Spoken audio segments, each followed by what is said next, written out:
CEO of Jellyfeet. Welcome again to our second episode of Ping Pong and Jellyfeet Fridays. Again, just to give everyone some color, the genesis behind why we decided to go with Ping Pong and Jellyfeet, we still are trying to figure out, but more importantly, we're trying to educate people on how our brand is connected with certain people within our circle of friends, associates, and business partners. So today, I have a gentleman who works in the sourcing space, but before we get into what he does, because it's very interesting, I'd like to ask Larry Mahoney to tell us how Jellyfeet has impacted his life based on his hammer toe condition. So Larry, welcome, and thank you for your willingness to be interviewed and to be a part of Ping Pong and Jellyfeet Fridays. Tell us again how Jellyfeet has influenced and helped you with your hammer toe condition.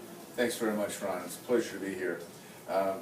People in my age category often develop hammer toes and bunions, and they can be very uncomfortable. I think that the Jellyfeet idea is very innovative, very creative, and it fits a niche that nobody seems to have gone after anymore. So I'm wearing the Jellyfeet right now, and provides a cushion to the hammer toes, and it's very comfortable. So it's a pleasure to wear them. It's almost like somebody's got their hands wrapped around your foot. So it's very comfortable, and I'm looking forward to beating Ron at ping pong. Thank you for that. And we'll slide you a few bucks later. Just with that said, Larry, please enlighten us in a few words on what you do and your background. And I have 3 specific questions that I'd like to follow up and ask you after you kind of introduce yourself a bit and let the viewers know who you are and what you do and that sort of thing. And again, we'll ask some questions here to follow up.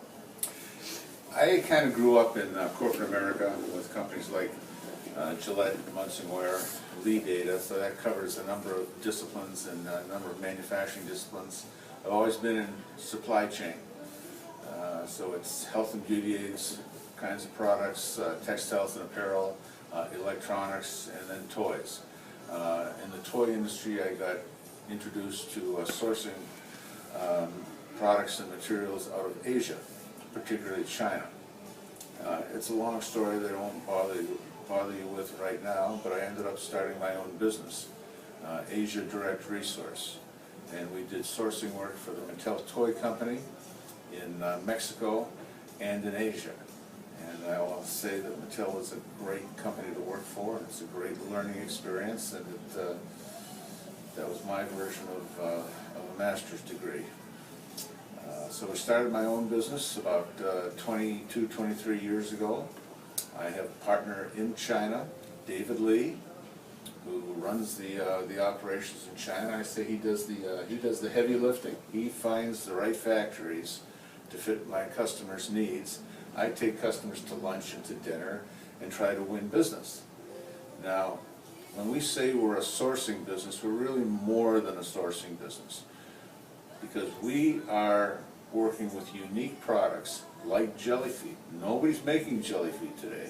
So we have to find the factory that's got the right kind of equipment, they're working with the right kinds of materials, they have the right manufacturing processes and quality processes, and then our staff in China works with the factory management to manage that process.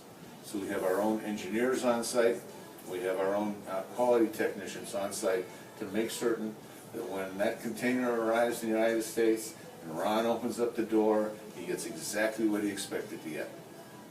That in a nutshell is what we do. Fantastic. Thanks for that. That was certainly very colorful, and it certainly explains your background. So with that said, everyone should understand how this connection has been created.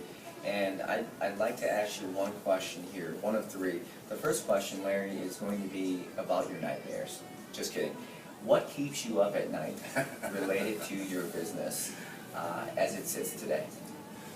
Well, this may be not the kind of answer you were looking for, but, you know, China right now, we just had daylight savings, China's 13 hours ahead of us. So what keeps me up late at night is talking and working with my partner in China. Last night, you know, I met with Ron yesterday, with Ron and Matt, and they threw a new challenge at us. So I'm working with my folks in China till 1 in the morning, talking over this new challenge, figuring out how we can get for them what they need, and then my folks in China work with the factory. So I wake up bright and early this morning, and there's all the answers that I'm looking for Ron's new challenge, and those answers raise a few questions to me. So now I'm talking to my partners in China, and of course for them it's 8, 9 o'clock in the evening in China for them, and we get all the answers. And I came here this morning, have a complete rundown of how his new challenge is going to sort out. We've already made some new decisions about that. So that's what keeps me up at night. Working keeps me up, working in China. So I think, just so we're clear, literally you are working at night, and that keeps you up outside of nightmares. You don't have nightmares, do you? Nah. Very good. Second question is related to, in your circle of family, friends, and associates, who would you define as a successful individual? Oh, success is a really interesting question, because so many people think that it's how much money do you have, how many toys do you have, how big is your house. I don't see success that way. And a lot of my identification with success has come, quite frankly, with my experience in other cultures, particularly Asia, where I see people that are very, very satisfied, very happy, very accomplished in menial jobs. You know, the cultural philosophies in Asia are much different than the cultural philosophies in the United States. At any rate, I see success as knowing that whatever it is that you do it the best way you can do it, and that you're satisfied and comfortable that you have done your best, and you enjoy your work. If you enjoy your work, you never work a day in your life. I love what I do. To me, what my work is my recreation, it's my hobby, it's what I like to do. So that's it for me. Is success is doing what you do as best you can possibly do it, taking care of your customers, and being happy and satisfied with what you do. That's success. Fantastic answer. Now, this last question is centered around your work. Can you describe one of your most,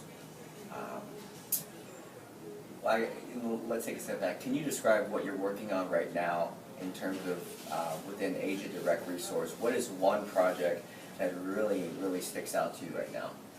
One of the aspects of my business model that I find so attractive to me personally, and so do the associates in my company, is that because we don't exactly own the factories, we find factories, we get to experience a variety of disciplines. I just came back from a 2-week trip in China, and I was in factories making stainless steel high-end cookware. I've never seen stainless steel being made before, so it was fascinating to me to watch this process, to understand how stainless steel parts are actually made. I was in another factory for another customer who's in the hair care business, and I was watching them make every kind of brush you can imagine. These were high-end hair brushes made with wild pig hair. Not domestic pig, wild pig. So that was an interesting new experience for me to see. And something that I'm really intrigued about, when I go into factories in China, there's an awful lot of creativity that goes into their manufacturing processes. China kind of has a reputation about not being real creative and innovative about new products, and they're moving in that direction. But I will say that the creativity they put into the manufacturing process is pretty unique. Other factories that I was into in this trip were, injection molding, blow molding factories. So just a tremendous variety of disciplines, so that no 2 days are the same. New problems, new adventures, and I've always said that if you're in manufacturing, you better like problem solving. It's manufacturing, it's all about problem solving, and I love it. Thank you. Great feedback there and answers. So this video, along with other snippets of Ping Pong and Jellyfeet Fridays, and of course Larry's contact information, a little bit more about what he does, ADR, Asia Direct Resources, can all be found online at our Vimeo webpage. So be sure to check it out on Vimeo. Also, you'll see it repurposed on perhaps our Instagram and other social sites. So again, thank you for joining us for our Ping Pong and Jellyfeet Fridays. Now, Larry and I have some ping ponging to do, and we'll see you next week.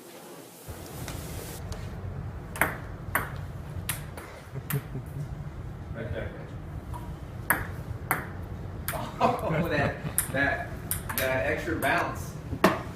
Are you throwing the ping pong ball away? Alright, over to this side.